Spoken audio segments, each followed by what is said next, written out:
Deep in India's northeast, the state of Manipur is divided by a jagged internal border that resembles a front line between warring nations. Armed soldiers now guard rural roads and man-made buffer zones that have forcefully segregated the state's population.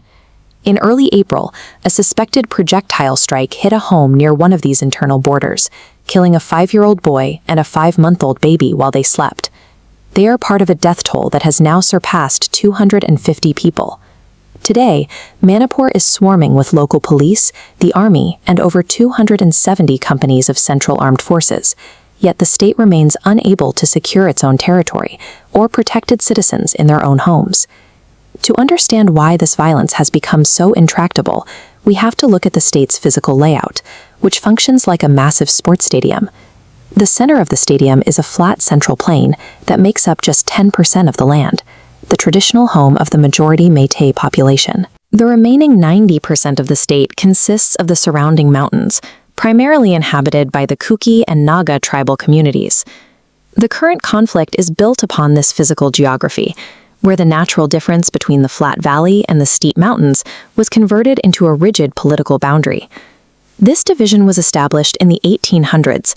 After repelling Burmese invaders, the British took colonial control of the region and sought the easiest way to manage it. Governing the rugged mountain terrain was difficult and expensive, so the British chose to rule the economic hub of the valley directly, while largely ignoring the hills. This hands-off approach created an artificial administrative divide, setting the precedent that the hills and the plains were to be treated as separate political worlds. By the time the British left, the state had been conditioned to govern its two geographic zones with entirely different sets of rules.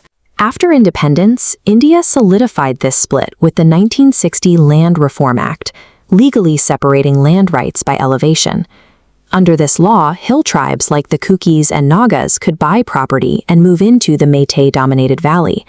However, it worked in only one direction. Valley-dwelling Métis were legally barred from purchasing land in the hills. As the population grew, the Métis majority became increasingly cramped within their 10% slice of land, creating intense demographic insecurity and resentment. Simultaneously, tribal groups in the mountains formed armed insurgencies, demanding their own ethno-states such as Kukiland and Greater Nagaland. These territorial claims directly intersect in the mountains, leading to a history of violent clashes between the Kuki and Naga tribes that dates back to the 1990s. Tensions reached a breaking point in May 2023 when a high court order suggested that the valley-dwelling Métis should be granted scheduled tribe status. This legal change would finally allow Métis to buy land in the hills, potentially ending their geographic confinement. For the Kukis, this signaled a direct threat to their ancestral territory. The court order acted as a catalyst, instantly turning legal disagreements into a full-scale territorial war.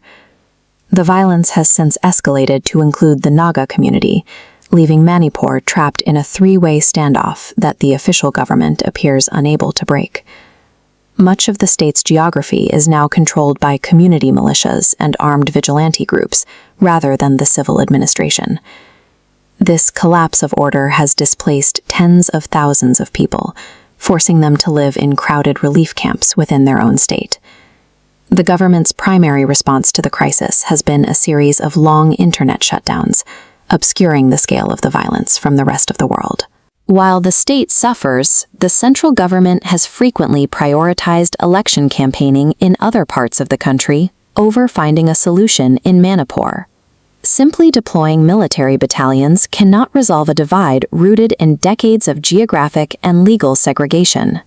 By ignoring the structural realities of the map, the government has allowed a permanent fracture to form within the fabric of the country.